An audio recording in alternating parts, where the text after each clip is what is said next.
ఆర్‌నైన్ TV ముఖాముఖి కార్యక్రమానికి స్వాగతం సుస్వాగతం.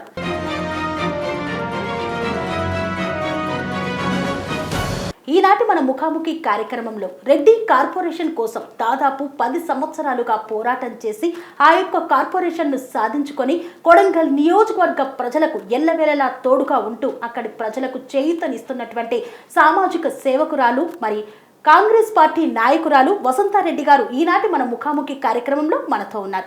మేడం నమస్తే. నమస్తే అండి. ఎలా ఉన్నారు మేడం? బాగున్నారు. సో కొడంగల్ నియోజకవర్గం నుండి కోస్గి పట్టణ వాసిగా అక్కడ ఉన్నటువంటి ఆ ప్రాంత వాసిగా మీరు అక్కడ సాధక బాధకాలన్నీ తెలిసిన వ్యక్తిగా మరి కొడంగల్ నియోజకవర్గం నుండి ఎన్నికైనటువంటి వ్యక్తి ఈరోజు తెలంగాణ రాష్ట్ర ముఖ్యమంత్రిగా అయ్యారు. ఎలా అనిపిస్తుంది? మరి చాలా సంతోషంగా ఉందండి. ఎందుకంటే మా వెనుకబడిన ఏరియా కొడంగల్ అంటేనే అలాంటి ప్రదేశం ఉంటే ఈరోజు ముఖ్యమంత్రి గారు అయ్యారంటే చాలా సంతోషంగా ఉంది. మా కొడంగల్ నియోజకవర్గ ప్రజలందరూ కూడా చాలా సంతోషపడుతున్నాం. ఓకే, కొడంగల్ నియోజకవర్గ వాసిగా వసంతారెడ్డి గారు అందరికీ సుపరిచితం. రెడ్డి కార్పొరేషన్ సాధన కోసం మీరు చేసిన పోరాటం ప్రజల్లోకి ఎప్పుడో వెళ్ళిపోయింది.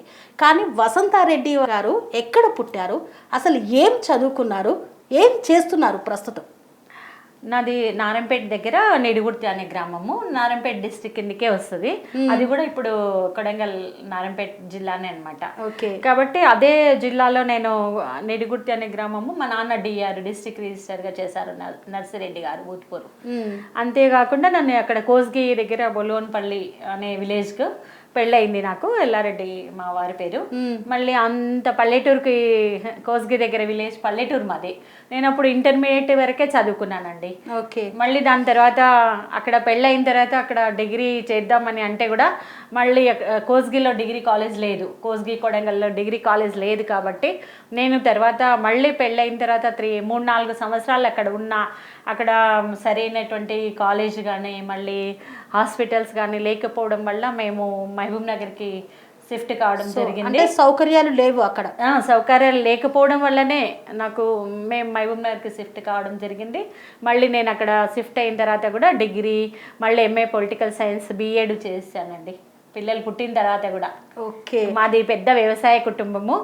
అప్పుడు ఒక వ్యవసాయ కుటుంబం నుంచి చదువు కోసమని బయటకు వెళ్ళాలంటే చాలా ఇబ్బంది. అలాంటి ఇబ్బందులు మేము ఎన్నో ఎదుర్కొన్నాము. ఈరోజు రేవంత్ రెడ్డి గారి దయ వల్ల మాకు ఎంతో మంచి అవకాశాలు లభిస్తాయని ఆశపడుతున్నాం. సో అంటే అప్పుడున్న పరిస్థితులు ఇప్పుడు మారుతాయని ఆశిస్తున్నారు? చాలా ఆశపడుతున్నాం. ఎందుకనంటే మనకు ఎన్నో కోరికలు ఉంటాయి, కానీ దానికి తగినంత వసతులు కూడా ఉండాలి. ఉన్నప్పుడే మహిళలు బాగా చదువుకొని ఉన్నత అవకాశాలను చేజిక్కించుకుంటారు. మనకే కాకుండా మన పిల్లలను కూడా ఏమనుకుంటాము, బాగా చదివించాలి, వాళ్ళని ఉన్నత ఉద్యోగులుగా కానివ్వండి పౌరులుగా తీర్చిదిద్దాలనుకుంటాము. అట్లాంటప్పుడు వసతులు లేకుంటే మనము వ్యవసాయ కుటుంబము రెడ్లంటేనే వ్యవసాయ కుటుంబము వదిలేసి ఎక్కడో పోయి పిల్లల కోసమని మన కోసమని ఉండలేం కదా. కాబట్టి ఇప్పుడు వసతులు ఉన్న చోట ఉంటే మనము పొలం పనులు చూసుకోవచ్చు, పిల్లల్ని చదివించుకోవచ్చు. అలాంటి అవకాశము ఇప్పుడు మా కొడంగల్లో వస్తుందని మేము ఆశపడుతున్నాం. ఓకే, అంటే కొడంగల్ నియోజకవర్గం నుండి రేవంత్ రెడ్డి గారు ఇంతకు ముందు కూడా ఎన్నికయ్యారు. సో ప్రస్తుతం ఎన్నికై ముఖ్యమంత్రి అయ్యారు. అంటే అప్పుడు చేయని అభివృద్ధి ఇప్పుడు చేస్తారనుకుంటున్నారా? ఎందుకు అనుకుంటున్నామంటే ప్రభుత్వము ఇప్పుడు ఎమ్మెల్యేగా ఉండడమే కాకుండా ఇప్పుడు ముఖ్యమంత్రి కూడా అయ్యారు. ముఖ్యమంత్రి అయ్యిండ్రు కాబట్టి తను నియోజకవర్గం పైన ఎన్ని నిధులనన్నా కేటాయించగలుగుతారు.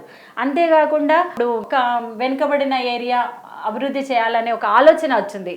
ఆలోచన విజన్ ఉన్న వ్యక్తి కాబట్టి తప్పకుండా మాకు ఎమ్మెల్యేగా ఉండి కూడా చాలా పనులు చేశారు, చేయలేదని ఇంకా లేదు. కానీ ఇప్పుడు ముఖ్యమంత్రి అయ్యి కూడా ఇంకా ఎక్కువ పనులు చేస్తారు, కొడంగల్ని అభివృద్ధి బాటలో పరిగెత్తిస్తారని నేను అనుకుంటున్నా. ఓకే, రెడ్డి కార్పొరేషన్ కోసం ఆ సాధన కోసం దాదాపు ఒక 10 సంవత్సరాలు పోరాటం చేశారు మీరు. ఎన్నో సభలు పెట్టారు, పాదయాత్రలు చేశారు, ర్యాలీలు నిర్వహించారు, ధర్నాలు కూడా చేసిన సంఘటనలు ఉన్నాయి. సో మరి ఇప్పుడు అది సాధించుకున్నారు కదా, ఎలా అనిపిస్తుంది? చాలా సంతోషంగా ఉంది. మీకు అందరికీ న్యూస్ ఛానల్స్ వాళ్ళందరికీ, ముఖ్యంగా TR9 కూడా ఎన్నోసార్లు ఎన్నో పోరాటాల్లో కూడా మేము ఎదురుపడినాం.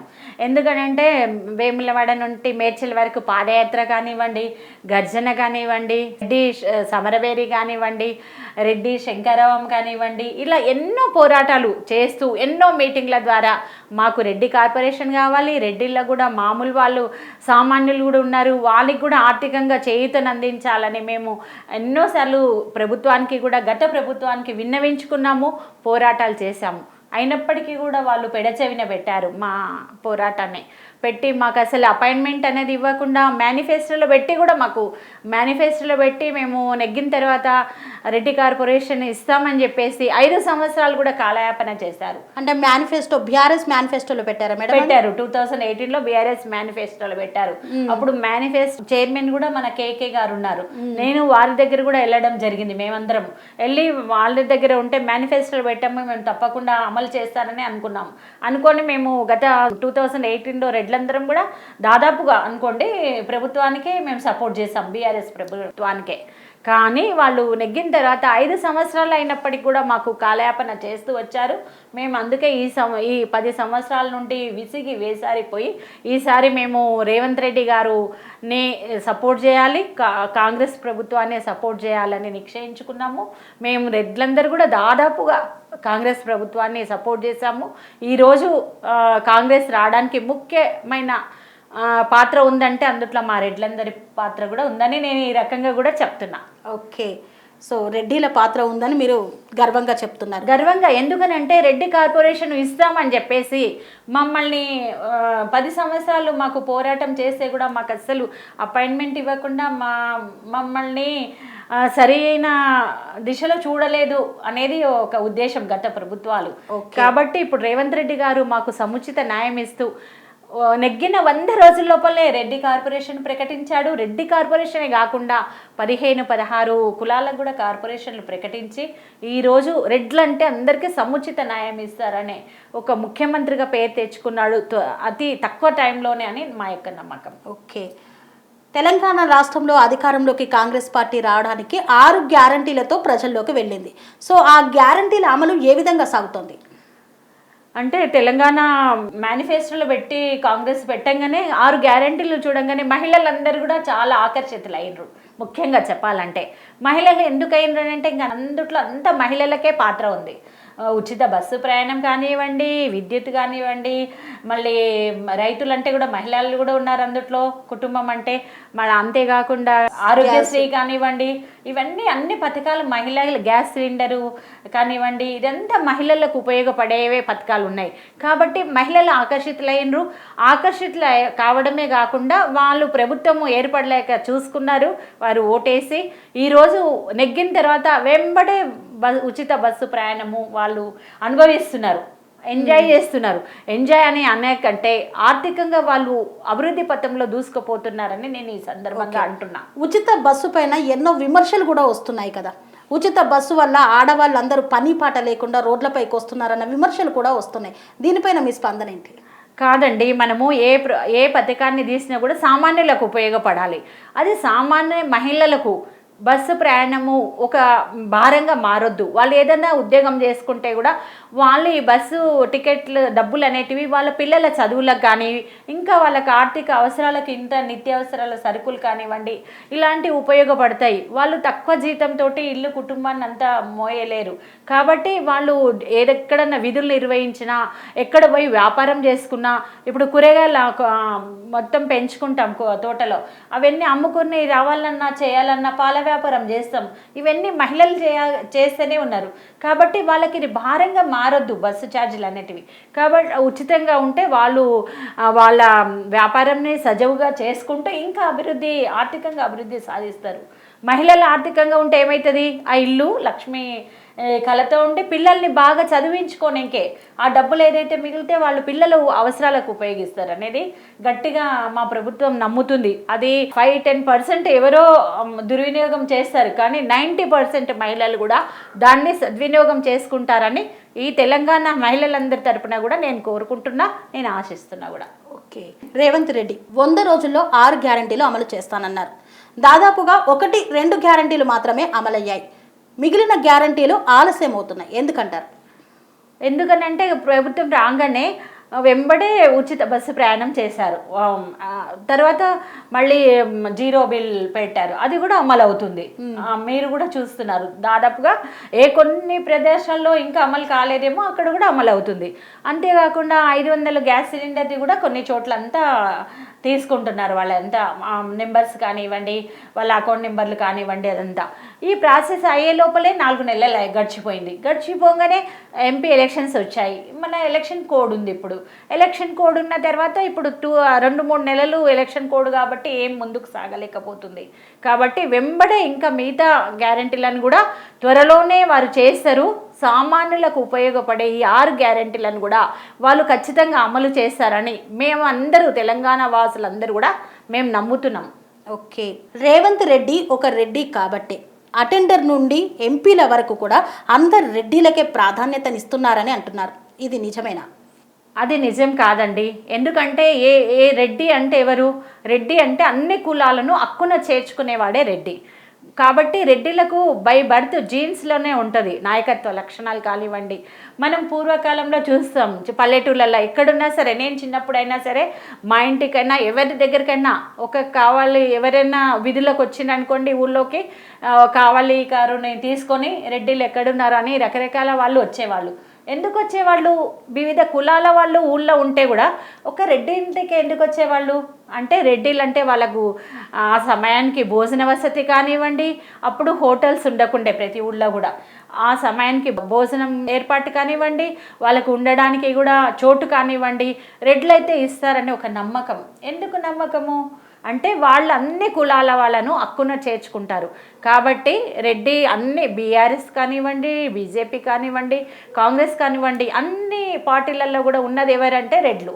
కాబట్టి వాళ్ళ సహజమైన నాయకత్వ లక్షణంతో అందరినీ హక్కున చేర్చుకునే గుణంతో ఈరోజు ఎన్నికైతున్నారు. కానీ ఏదో రేవంత్ రెడ్డి వచ్చిండు, రెడ్డి కాగానే మిగతా రెడ్లందరినీ తను ఏదో పోస్టులో తీసుకుంటున్నారు అనేది అన్యాయం. ఎందుకనంటే వాళ్ళు ఓటేస్తేనే కదండి నెగ్గేది. మళ్ళీ రేవంత్ రెడ్డి గారు రెడ్లకి అవకాశం ఇచ్చిందనేది ఎందుకు? అపోహ ఎందుకు? ఆ అపోహని తొలగించుకోవాలి. ఓకే, బీసీలను కేవలం ఓటర్ల మాత్రమే, అంటే ఓట్ల కోసము మాత్రమే బీసీలను వాడుకుంటూ రెడ్లు మాత్రమే ప్రభుత్వాన్ని నడిపిస్తున్నారనేది ఉంది. ఇది నిజం కాదంటారా? అది నిజం కాదు అసలు ముమ్మాటికి. ఎందుకనంటే ఇప్పుడు మనము చూస్తున్నాం, గత ప్రభుత్వము మహిళలకు అసలు స్థానం ఇవ్వలే మంత్రిత్వ శాఖలో గత 5 సంవత్సరాలు కూడా. ఇప్పుడు రెండోసారి ఇచ్చింది కానీ ఫస్ట్ టైం అయితే అసలు ఇవ్వలే. ఇప్పుడు రేవంత్ రెడ్డి గారు సీఎం కాగానే సీతక్క కానీ, కొండ సురేఖ గారు కానీ, ఇప్పుడు మళ్ళీ ఎవరైనా బీసీలు కూడా వాళ్ళకు రాబోయే కాలంలో కూడా మళ్ళీ బీసీ మంత్రి ఇస్తా అని చెప్పేసి ఈ మధ్యనే ప్రకటించిండు మన మక్తల్ ఎమ్మెల్యే గారికి. ఇలా అంటే వివిధ కులాల వాళ్ళను కూడా హక్కున చేర్చుకుంటున్నాడు రేవంత్ రెడ్డి గారు. రెడ్డిలకే ఇస్తున్నాడు, బీసీలను పట్టించుకుంటలేడు అనేది చాలా అన్యాయం. ఎక్కడున్నా ఎవరున్నా సరే అన్ని కులాలను కూడా హక్కున చేర్చుకొని తన పాలన సాగిస్తారని మేము ఈ సందర్భంగా అనుకుంటున్నాము. అది అందరూ కూడా గమనించాలి. ఓకే, రేవంత్ రెడ్డి పాలనలో, కాంగ్రెస్ ప్రభుత్వంలో రేవంత్ రెడ్డి పాలనలో తెలంగాణ రాష్ట్రం అభివృద్ధి పదంలో ముందుకెళ్తుందా? తప్పకుండా వెళ్తుందండి. ఎందుకనంటే ఎలా నమ్ముతున్నారు? ఎందుకు నమ్ముతున్నా అంటే, ఏ గవర్నమెంట్ అయితే కూడా పాలన చేసినప్పుడు సామాన్యుడు కూడా ఆర్థికంగా డెవలప్ కావాలి. ఆర్థికంగా డెవలప్ కావాలంటే వాళ్ళకు నిరుద్యోగ సమస్య ఒకటి లేకుండా చూడాలి, మహిళలకు ఉపాధి అవకాశాలు లభించాలి వాళ్ళకు, అదొకటి. మళ్ళీ ఇంకోటి ఏంటంటే రోడ్లు, వైద్యము, చదువు, ఎడ్యుకేషన్ ఇదే ఏర్పాటు కావాలి. అదంతా కూడా సీఎం గారు 100 రోజులు కాగానే 4 నెలల లోపల ఎన్నో మార్పులు తీసుకొస్తున్నారు. గత 5 సంవత్సరాల్లో కూడా ఎంతో మార్పులు తీసుకొచ్చి తెలంగాణను అభివృద్ధిలో పరిగెత్తిస్తారని మేమందరం నమ్ముతున్నాం. ఓకే, కొడంగల్ నియోజకవర్గంలో ఒకప్పుడు ఎలాంటి వసతులు లేక మీరే వలస వెళ్ళి చదువుకున్న పరిస్థితిని ఎదుర్కొన్నారు. ప్రస్తుత కొడంగల్ పరిస్థితి ఎలా ఉంది? ప్రస్తుత కొడంగల్ పరిస్థితి అంటే నేను ప్రత్యక్షంగా 30 సంవత్సరాలు కొడంగల్తో నాకు పెళ్ళయి ఆ నియోజకవర్గంలో ఉన్నా కాబట్టి నేను ఒక రైతు కుటుంబం నుంచి మా మామయ్య వాళ్ళు పెద్ద వ్యవసాయదారులు, వాళ్ళు ఎంతో సామాన్యంగా జీవిస్తూ అక్కడ ప్రజలందరూ కూడా చాలా అమాయకులు, వాళ్ళకు అసలు ఏం రాజకీయ ఎత్తుగడలు అది ఇది ఏం తెలియదు. వాళ్ళు ఎవ్వరు వచ్చినా కూడా వాళ్ళు ఆదరిస్తారనమాట. ఇప్పుడు రేవంత్ రెడ్డి గారు ఎక్కడి నుండి వచ్చినా కూడా ఆదరించి మేము ఈరోజు ముఖ్యమంత్రి స్థాయికి తీసుకొని వచ్చినామంటే అది మా కొడంగల్ వాళ్ళ గొప్పతనం అని నేను ఈ సందర్భంగా కూడా గర్వంగా చెప్పుకుంటాం. మేమందరినీ నమ్మేస్తామన్నమాట, మాకు వీళ్ళు చేస్తారు అనేది. ఈరోజు మా కొడంగల్లో ఎక్కడ చూసినా పొలంల రేట్లు చాలా పెరిగిండే, మా కొడంగల్లో చాలా తక్కువ ఉండే. ఎందుకంటే నీటి వసతి లేకుండే, అక్కడ నీటి వసతి లేదు, సరైన రోడ్లు లేవు. అంతా లేకపోవడం వల్ల మాకు ఎవరైనా పొలం హైదరాబాద్ నుంచి చుట్టుపక్కల వాళ్ళు ఎంతోమంది మా ఎక్కడ పొలాలు తక్కువనే అంటే కొడంగల్లో తక్కువనే అని చెప్పేసి బండ్లు వేసుకొని తిరిగిందనమాట. చాలా మంది చుట్టుపక్కల హైదరాబాద్ వాళ్ళు కూడా మా కొడంగల్ ఏరియాలో పొలాలు కొన్నారు. కానీ అదే రేవంత్ రెడ్డి గారు వచ్చిన తర్వాత 1 ఎకరా పొలం కూడా మా కొడంగల్లో ఎవరు అమ్మదలుచుకోలేదు. ఎందుకంటే రేవంత్ రెడ్డి గారు రాగానే మాకు అసలు పొలాల రేట్లు పెరిగిపోయినాయి. నమ్మకం వచ్చేసింది, మాకు రోడ్లు బాగుంటాయి, మాకు నీటి వసతి వస్తుంది, మా జీవితాలు బాగుపడుతున్నాయని ఒక్కరు కూడా 1 ఎకరా కూడా అమ్మట్లేదు. అంటే పాలన బాగుంది అనే నమ్మకం ఉన్నందుకే కదండి. రైతు భరోసా ఇస్తా అన్న రేవంత్ రెడ్డి ఇంకా రైతులకు ఎలాంటి భరోసాని ఇవ్వలేదని అంటున్నారు కదా. నిజమే, అది కరెక్టే. కానీ గత ప్రభుత్వం ఏం చేసింది, రైతు భరోసా ఇచ్చింది. కానీ ఎవరికి ఇచ్చింది, 100 ఎకరాలు ఉన్న వాళ్ళకు కూడా ఇచ్చి ఖజానా అంతా కాల్ చేసి మిగతా అంతా డెవలప్మెంట్ లేకుండా చేసింది. ఇప్పుడు అది కాకుండా వచ్చిన కొన్నాళ్ళనే డిఎస్సి పెట్టిండ్రు, డిఎస్సి పెట్టి టెట్ డిఎస్సి నోటిఫికేషన్ ఇచ్చిండ్రు, చేస్తున్నారు. మళ్ళీ అంతేకాకుండా కూడా రేవంత్ రెడ్డి గారి వల్లనే రైతు భరోసా ఇస్తామని చెప్పేసి అంటున్నారు. 3-4 నెలల లోపలనే ఇద్దాం అని, కొంచెం ఒక 3 ఎకరాలు 5 ఎకరాల లోపలే వాళ్ళకి ఇచ్చే లోపలనే మనకు లోక్సభ ఇది వచ్చింది కాబట్టి వాళ్ళు ఇవ్వలేకపోయినరు. తర్వాత ఎలక్షన్స్ అయిన తర్వాత కోడ్ ముగిసిన తర్వాత తప్పకుండా రైతులను ఆదుకుంటారు. 100 ఎకరాలు 200 ఎకరాలు ఉన్న వాళ్ళకి కాకుండా ఒక లిమిట్ అనేది ప్రకటిస్తారని అందరం అనుకుంటున్నాము. లిమిట్ అనే ఒక 10 ఎకరాల 20 ఎకరాల వరకు ఇచ్చి అందరినీ సామాన్యులను కూడా వాళ్ళు ఆదుకుంటారు, రైతులను కూడా తప్పకుండా ఆదుకుంటారని మాకు ఒక నమ్మకం. ఓకే, కొడంగల్ నియోజకవర్గం నుండి అప్పుడు రేవంత్ రెడ్డికి సపోర్ట్ చేస్తూ ప్రజల్లోకి వెళ్ళి విస్తృతంగా మీరు ప్రచారం నిర్వహించారు ఆయన గెలవాలని. ప్రస్తుత లోక్సభ ఎన్నికలలో ఎవరికి మద్దతునిద్దాం అనుకుంటున్నారు? అప్పుడు కొడంగల్ నుంచి ఎమ్మెల్యే నిలబడమే కాకుండా మళ్ళీ ముఖ్యమంత్రి అవుతారని చెప్పేసి రేవంత్ రెడ్డి గారికి మేము అధిక ప్రాధాన్యత ఇచ్చాము, అత్యధిక మెజారిటీ కూడా తెప్పించామని. అంతేకాకుండా ఇప్పుడు మేము కొడంగల్ వాసి ముఖ్యమంత్రి ఉన్నాడు కాబట్టి మేము కాంగ్రెస్ అభ్యర్థి అయినటువంటి చెల్ల వంశీచంద్ర రెడ్డి గారికి మేము మద్దతు ప్రకటించి వారినే మేము లోక్సభకు పంపించాలని అనుకుంటున్నాము. ఎందుకంటే మన ఏరియాలో అందరు కూడా కాంగ్రెస్ ఎమ్మెల్యేలే ఉన్నారు 7 నియోజకవర్గాల్లో కూడా. కాబట్టి ఆ 7 నియోజకవర్గాల నుండి కూడా కాంగ్రెస్ అభ్యర్థి ఎంపీ చెల్ల వంశీచంద్ర రెడ్డి గారు అవుతే మనకు లోక్సభలో కూడా మన గలం విప్పి మనకు కావాల్సిన నిధులు కానివ్వండి, మనకు కావాల్సిన జాతీయ హోదా కానివ్వండి, మనకు కావాల్సిన సెంట్రల్ స్కూల్స్ కానివ్వండి అన్నీ తీసుకొచ్చేందుకు అవకాశం ఉంటుంది. వీళ్ళందరూ ఒకరినొకరు కోఆర్డినేషన్ చేసుకొని పాలన మంచిగా సాగుతుంది, మేము అభివృద్ధి చెందుతామని మేమందరూ కూడా చెల్ల వంశీచంద్ర రెడ్డి గారికే వేద్దామని అనుకుంటున్నాం. ఓకే, రాష్ట్ర వ్యాప్తంగా జరిగినటువంటి అసెంబ్లీ ఎన్నికలలో మీరు రాష్ట్రంలో జరుగుతుంది కాబట్టి రేవంత్ రెడ్డికి సపోర్ట్ చేశారు. ఇవి దేశవ్యాప్తంగా ఉండేటువంటి ఎన్నికలు, పార్లమెంటు ఎన్నికల నేపథ్యంలో మరి అక్కడ నుండి డీకే అరుణ కూడా రెడ్డి సామాజిక వర్గానికి చెందినటువంటి ఆమెనే.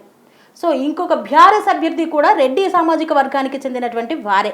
సో దేశ రాజకీయాల్లో నుండి చూసుకుంటే బీజేపీ పార్టీ వైపుకు ఎక్కువగా మద్దతు ఇచ్చే అవకాశం ఉంది కదా, అక్కడ కాంగ్రెస్ వస్తుందంటారా? కాంగ్రెస్ వస్తుందనే మేము అనుకుంటున్నాము. ఎందుకనంటే మేము చెల్ల వంశీచంద్ర రెడ్డి గారు క్యాండిడేట్ అయినప్పటికీ కూడా మేము అక్కడ ఎవరిని చూస్తున్నామంటే మా ఓటు వేస్తున్నామంటే రేవంత్ రెడ్డి గారికి వేస్తుందని మేము అనుకుంటున్నాము. ఎందుకనంటే రేవంత్ రెడ్డి గారి నియోజకవర్గం పాలమూరు జిల్లా అంటే కొడంగల్ కాబట్టి అక్కడున్న వంశీచంద్ర రెడ్డి గారికి వేస్తే మేము రేవంత్ రెడ్డి గారికే సపోర్ట్ చేసినట్లు ఉంటుంది. వారిని ఇంకా మేము అభివృద్ధి పథంలో చూడాలనుకుంటున్నాము. చెల్ల వంశీచంద్రెడ్డి గారు కూడా సెంట్రల్లో కూడా మాకు కావాల్సిన నిధులు కానివ్వండి, ఇంకా ఏదైనా కూడా తమ గళాన్ని విప్పి తీసుకొస్తారని ఒక నమ్మకంతో మేము చెల్ల వంశీచంద్రెడ్డి గారిని కాంగ్రెస్నే కోరుకుంటున్నాము. ముగ్గురు రెడ్లే నిలబడింది అక్కడ. మేము రెడ్డి అనేది చూడట్లేదు. ఎందుకనంటే ముగ్గురు మన్నే శ్రీనివాసరెడ్డి రెడ్డి, డికే అన్న గారు రెడ్డి, మన కాంగ్రెస్ చెల్ల వంశీచంద్రెడ్డి గారు రెడ్డి. కానీ మేము ఇక్కడ ఏం చూస్తున్నామంటే కాంగ్రెస్కి ఓటేయాలి.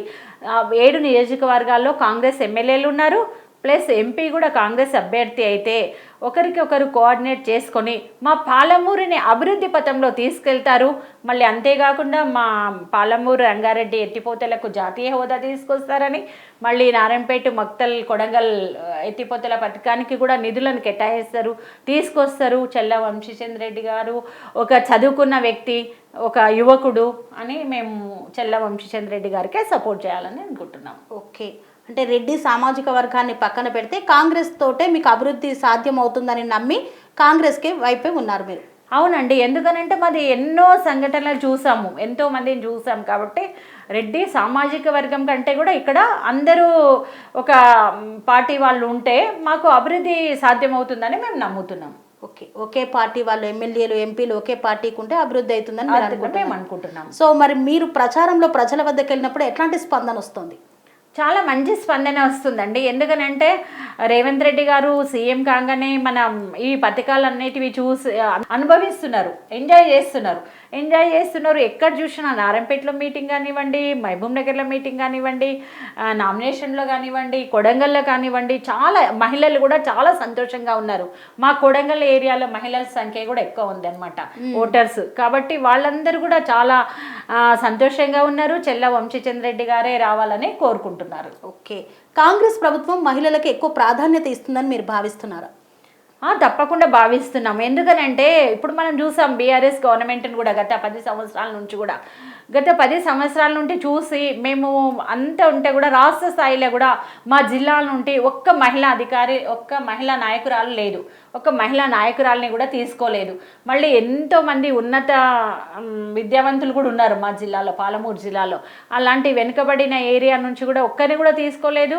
మహిళలకు మొదటిసారి అయినప్పుడు మంత్రి పదవి ఇవ్వలేదు, మళ్ళీ రెండోసారి ఇస్తే కూడా మా జిల్లాకు ఆ స్థానం లేదు. అంతేకాకుండా కూడా బీఆర్ఎస్ పార్టీ మహిళలకు సముచిత స్థానం ఇవ్వలేదు కాబట్టి ఈ ఎలక్షన్లో ఓడిపోయిందని నేను అనుకుంటున్నా. మళ్ళీ కాంగ్రెస్ పార్టీ అయితే మహిళలకు సముచిత స్థానం ఇవ్వడమే కాకుండా ఉచిత పథకాలు పెట్టినవన్నీ కూడా మహిళలకు ఎంతో ఉపయోగపడుతున్నాయి. మళ్ళీ రాబోయే కాలంలో కూడా మాకెంతో మంచి అవకాశాలు ఇస్తారని కాంగ్రెస్ గవర్నమెంట్ని మేము నమ్ముతున్నాం అన్నమాట. ముఖ్యంగా రేవంత్ రెడ్డి గారిని మేము చాలా నమ్ముతున్నాం. ఓకే, ఇంతమంది నాయకులు ఉండగా రేవంత్ రెడ్డిని ఎందుకు నమ్ముతున్నారు? అసలు ఏంటి ఆయన స్పెషల్ ఏంటి? ఏం స్పెషల్ అంటే ఒక యువకుడు, మళ్ళీ సామాజిక రైతు కుటుంబం నుంచి వచ్చాడు. మామూలు రైతు కుటుంబం నుంచి 6-7 అన్నతమ్ముల మధ్యలో పెరిగాడు. మన అందరూ సామాన్యులాగానే పెరిగి మన అందరి సామాన్య కష్టాలు అంటే చిన్న కష్టాలు కూడా ఆయన చూశాడని అనుకుంటాం.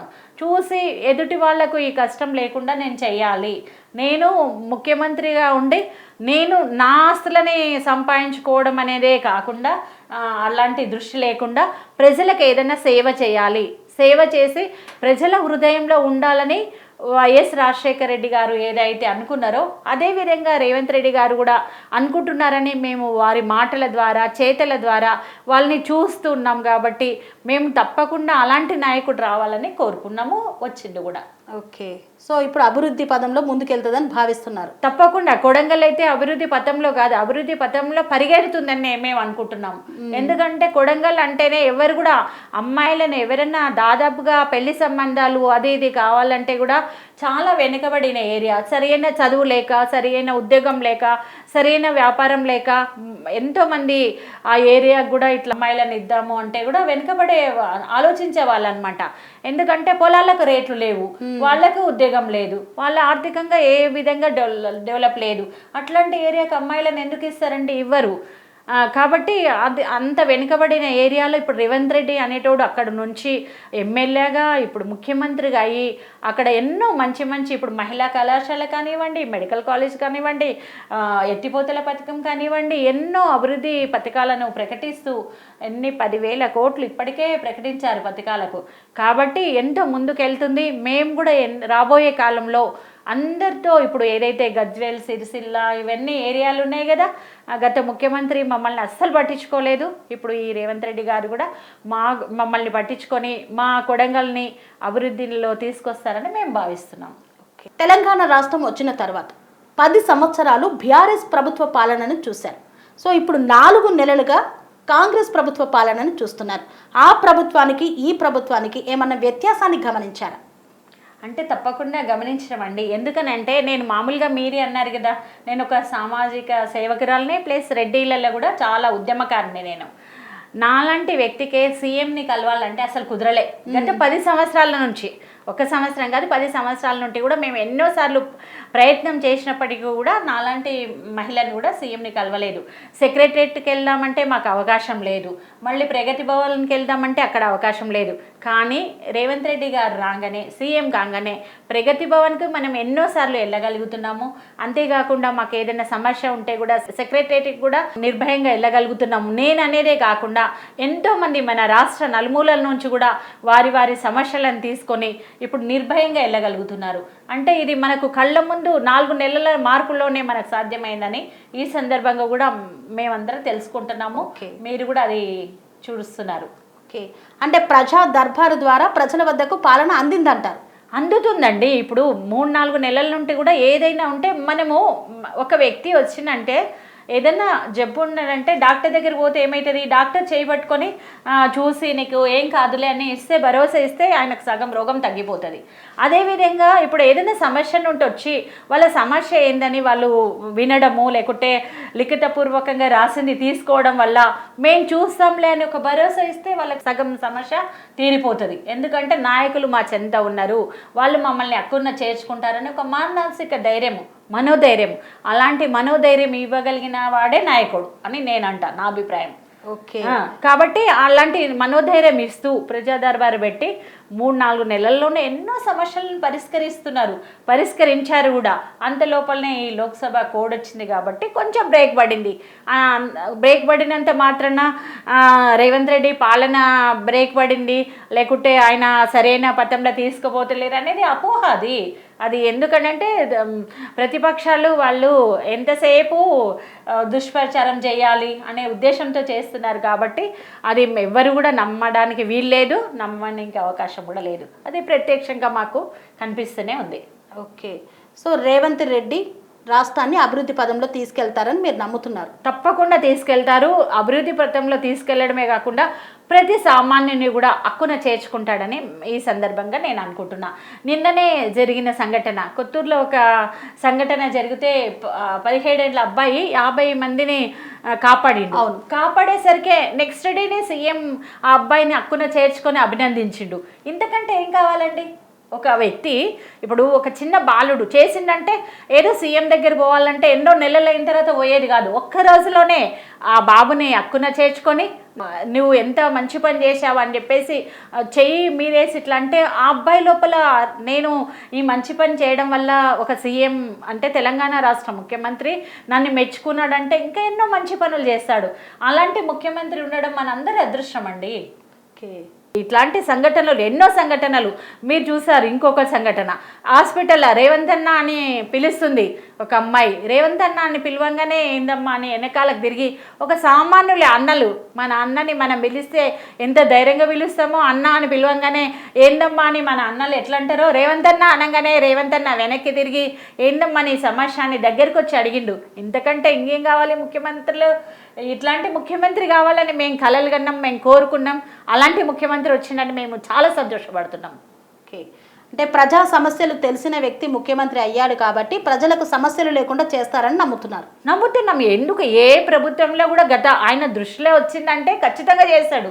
దృష్టిలో రాని సమస్యలు అవి ఇవి ఉంటే అది వేరే, కానీ తన దృష్టిలోకి వచ్చి తన ఎదురుగా తనని పిలుస్తున్నా పలుకుతున్నాడు, ఏదైనా సమస్యని అడుగుతున్నాడు, సాధ్యమైతే ఇమ్మీడియట్ చేస్తున్నాడు, లేదంటే ఇంకొంచెం టైం తీసుకొనైనా చేయండి అని చెప్తున్నాడు, ఆదేశం ఇస్తున్నాడు. కాబట్టి అలాంటి వ్యక్తి మనకు నేను మీకు ఉన్నా అనే నాయకుడు కావాలి. అలాంటి నాయకుడే రేవంత్ రెడ్డి గారు. ఆ రేవంత్ రెడ్డి గారిని ఎన్నుకున్నందుకు తెలంగాణ ప్రజలు నాట్ ఓన్లీ కొడంగల్ వసంతారెడ్డి కాదు, తెలంగాణ ప్రజలు ఈరోజు చాలా సంతోషంగా ఉన్నారని నేను ఘంటాపథంగా చెప్తున్నా. ఓకే.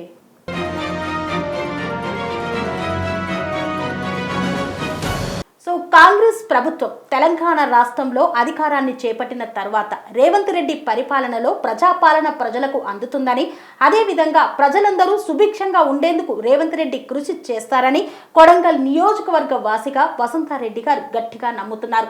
వచ్చే పార్లమెంటు ఎన్నికల్లో కూడా కాంగ్రెస్ పార్టీ అభ్యర్థినే గెలిపించుకుంటామని ధీమా వ్యక్తం చేస్తున్నారు. మరి ప్రజా నిర్ణయం ఏ విధంగా ఉందో వేచి చూడాలి.